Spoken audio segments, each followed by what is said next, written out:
Halo semuanya, aku Fidelia Berbita Syahrani dengan NIC CP056 sebagai salah satu peserta MSIB Batch 4 di PT Sita CRP Indonesia. Dalam kesempatan kali ini, aku bakalan jelasin terkait navigasi Odoo. Nah, yang pertama di sini teman-teman langsung aja masuk ke Odoo. Kalau misal teman-teman udah download Odoo-nya, langsung login dengan email dan password yang kalian miliki masing-masing. Lalu pergi ke apps, nanti tampilannya akan seperti ini. Nah, langsung aja di sini buat biar bisa kita ngelihat navigasinya, itu kita harus masuk ke salah satu modul yang ada di Odoo. Di sini contohnya aku mau masuk ke modul purchase. Langsung aja dipilih purchase. Nah, nanti akan ada tampilan seperti ini. Untuk yang pertama, aku akan jelasin terkait list view. Di sini yang ada di kanan atas ini merupakan navigasi dari Odoo. Yang pertama ada list view. Kita pilih list view. Nah, tampilannya akan seperti ini. Jadi, list view ini merupakan user interface yang menampilkan item-item dari sekumpulan daftar yang tersusun berbaris ke bawah atau ke samping dengan tampilan yang dapat di-scroll. Ini berhubung datanya hanya segini, jadi kita tidak perlu untuk scroll ke samping maupun ke bawah.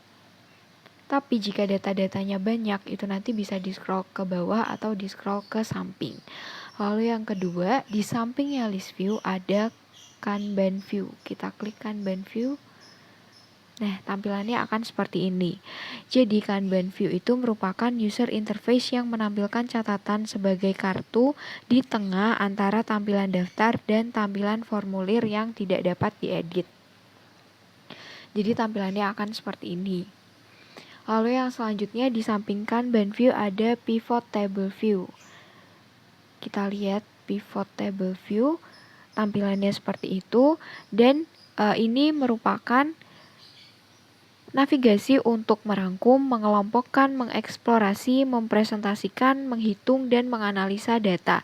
Jadi, dengan navigasi ini kita bisa memanipulasi dan mengubah layout atau tampilan data sesuai dengan kebutuhan kita. Lalu untuk navigasi yang selanjutnya yaitu ada Graph View. Kita klik Graph View-nya. Oke, maka akan muncul seperti ini. Jadi, Graph View ini merupakan tampilan grafik yang memberikan tampilan grafis dari data. Bentuknya itu bisa bentuk diagram batang seperti ini, diagram lingkaran, ataupun diagram garis. Nah, kita itu bisa mengubah-ubah tampilan diagramnya dari di sini. Ini diagram garis, ini diagram pie. Oke. Lalu yang selanjutnya di samping Graph View itu ada Calendar View. Nah, kalau kita buka tampilannya akan seperti ini. Jadi di Calendar View ini disediakan garis waktu ataupun tampilan jadwal untuk data. Nah, mereka menampilkan catatan sebagai acara dalam kalender harian, mingguan, atau bulanan. Jadi kalau misalkan mau ada acara, itu nanti bisa ditampilin di sini. Seperti itu. Jadi bakal bisa memudahkan penggunanya untuk bisa mengingat-ingat. Seperti itu. Oke, sekian untuk navigasi Odoo.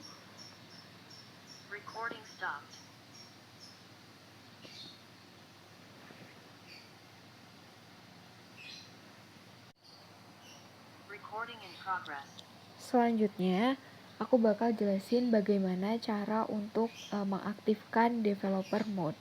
Jadi, untuk mengaktifkan developer mode itu kita bisa ke home, lalu kita pilih settings. Nah, kalau udah keluar tampilan settingnya, itu kita scroll ke bawah. Di sini kan ada banyak pilihannya ya, ada users, language, companies, dan sebagainya. Nah, di sini langsung aja kita scroll ke bawah ke bagian developer tools. Nah, ini udah paling bawah. Di bagian developer tools, ini kita klik yang paling atas, activate the developer mode. Kita klik aja.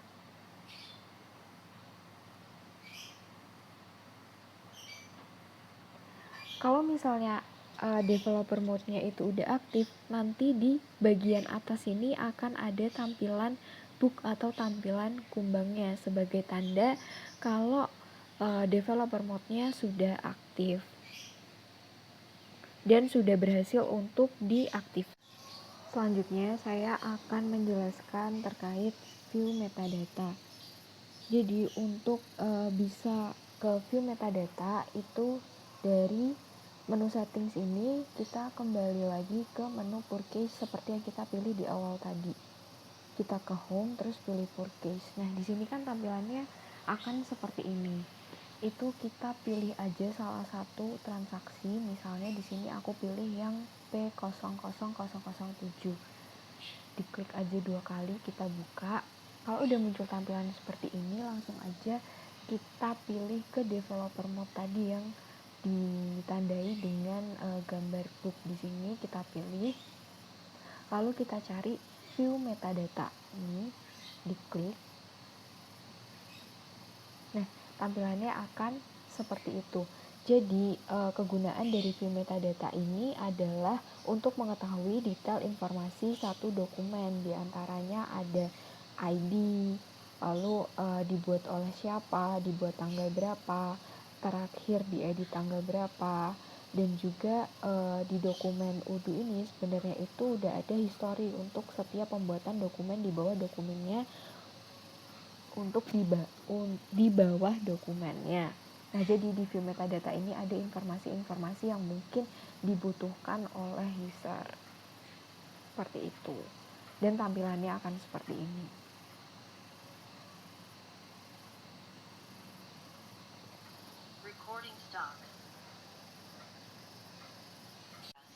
Selanjutnya aku bakal jelasin tentang navigasi UDU yang lain. Di sini kita balik dulu ke tampilan purchase yang awal seperti ini. Nah, di sini ada navigasi lain. Yang pertama yaitu search view. Nah, search view ini digunakan untuk melakukan pencarian, filter, dan grouping data pada suatu model. Nah, search view ini tidak bisa berdiri sendiri, biasanya digunakan bersama dengan view atau template lainnya, seperti list view atau Kanban view. Selain itu, juga memiliki search box untuk melakukan pencarian pada nomor dokumen atau nama partner. Jadi, letaknya search view itu di kanan atas. Ini, di sini kita bisa isi sesuai dengan apa yang kita cari. Misalnya kita mau nyari transaksi dengan nomor reference P000007, tinggal isi aja, di enter. Nah, di sini berarti kalau misal keluar seperti ini, itu apa yang kita cari itu nggak ada. Jadi kita bisa balik. Nah, selanjutnya yaitu filters. Di bawahnya dari search view itu ada filters ini. Filters ini digunakan untuk menyaring data yang banyak agar mudah dalam mencari atau mengkategorikan atau juga mengkelompokkan data berdasarkan apa yang kita inginkan. Kita coba aja klik filters. Nah, di sini itu kita bisa mencari berdasarkan order date-nya, draft ininya, waiting list-nya, late-nya, dan sebagainya. Kalau misal kita coba di order date bulan Januari. Nah, di sini tidak ada, berarti tandanya apa yang kita cari yaitu order date di bulan Januari itu nggak ada. Tapi misal kita klik di bulan Maret, itu akan muncul seperti ini. Itu tandanya order date di bulan Maret adalah yang tertera dalam tampilan UDU. Gitu. Lalu selanjutnya ada group by. Jadi di sebelahnya filters itu ada group by. Group by ini digunakan untuk menghasilkan kelompok data dengan menghilangkan data yang sama dalam satu tabel. Maka apabila dalam satu kolom terdapat beberapa data yang sama, maka data yang akan ditampilkan hanya salah satu. Nah, group by ini juga bisa disesuaikan berdasarkan vendor, purchase representative, order date. Order date ini juga bisa tahunnya, bulannya, harinya, dan sebagainya. Lalu di sebelah group by ada favorites. Nah, di sini kita bisa membuat satu data menjadi favorit sehingga nantinya bisa dicari dengan lebih mudah. Nah, selanjutnya di navigasi Udu ini selesai, aku bakal jelasin terkait date format dan juga separator. Caranya itu kita ke home menu, lalu kita pilih settings. Nah, di sini ada language atau bahasa. Jadi date format dan separator itu secara default date format Udu sebelum dilakukan konfigurasi adalah ini. Nah, fungsinya untuk mengubah format tanggal sesuai dengan ketentuan perusahaan. Selain itu juga bisa mengubah separator. Misalnya separator untuk nilai uang itu awalnya menggunakan titik. Nah, di sini kita bisa mengubah menggunakan koma.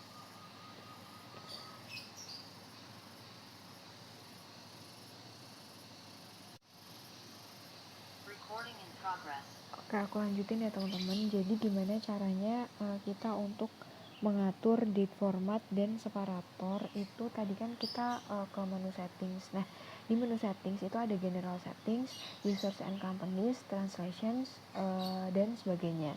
Di sini kita pilih yang translation. Langsung aja kursornya arahin ke translation dan diklik. Nanti akan muncul tampilan seperti ini. Kita pilih language. Nah, di sini akan tertera berbagai bahasa, ada English, Indonesian, dan sebagainya. Itu nanti kita pilih aja sesuai dengan kebutuhan kita masing-masing. Di sini aku mau pakai bahasa Indonesia. Kita cari Indonesia di sini, langsung aja kita klik. Nah, nanti bakalan muncul seperti ini. Di sini ada direction, separator format, decimal separator, thousand separator, date format, time format, dan sebagainya. Di sini kita bisa ubah sesuai dengan kebutuhan kita masing-masing. Misalnya untuk desimalnya di sini kan koma, itu kita ubah jadi titik seperti itu. Lalu untuk format tanggalnya di sini kan ada hari, bulan, dan tahun. Jadi kalau misal kita mau tahunnya dulu, itu kita bisa merubah di sini. Jadi tinggal diganti D-nya ini jadi Y, M, terus Y-nya diganti jadi Y. Seperti ini. Jika sudah sesuai dengan keinginan dari teman-teman, itu langsung aja kita ke sini activate and translate. Kita klik. Kalau udah muncul seperti ini, kita add.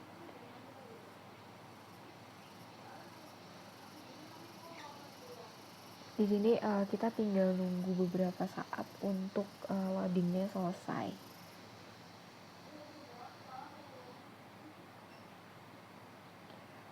Untuk kecepatan dari loading sendiri itu sesuai dengan kecepatan dari internet ataupun juga bisa dari spesifikasi laptop yang digunakan. Seperti itu.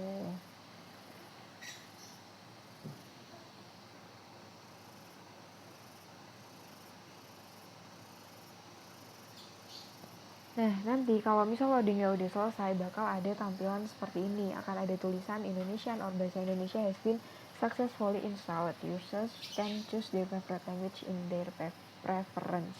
Jadi, kalau misalnya kita mau mengubah ke bahasa Indonesia sesuai dengan yang udah kita tentukan tadi, itu kita bisa pilih yang ini, switch to Indonesian or bahasa Indonesia and close. Tapi kalau misalkan di sini teman-teman cuma nyoba dan tidak untuk digunakan sekarang, itu teman-teman bisa langsung close aja.